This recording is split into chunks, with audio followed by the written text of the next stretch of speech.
মায়ের এক ধারে দুধের দাম, কাটিয়া গায়ের চাম, পাপুষ বানাইলেও ঋণের শোধ হবে না। এমন দরদি ভাবে কেউ হবে না আমার মাহাগো। মায়ের এক ধারে দুধের দাম, কাটিয়া গায়ের চাম, পাপুষ বানাইলেও ঋণের শোধ হবে না। এমন দরদি ভাবে কেউ হবে না আমার মাহাগো।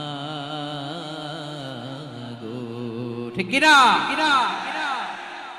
মাকে তো বাদ দেওয়া যায় না। وقضى ربك ألا تعبدوا إلا إياه وبالوالدين إحسانا। আল্লাহ বলে অবধারিত দুইটা ভার্ডিক তোমাদের জন্য, এক আল্লাহর ইবাদত করবা আর মা বাবার প্রতি ইহসান করবা। আদেশটা কার? মা বাবার প্রতি ইহসান করতে হবে। আমার মা হিন্দু হোক ভালো আচরণ করতে হবে, বৌদ্ধ হোক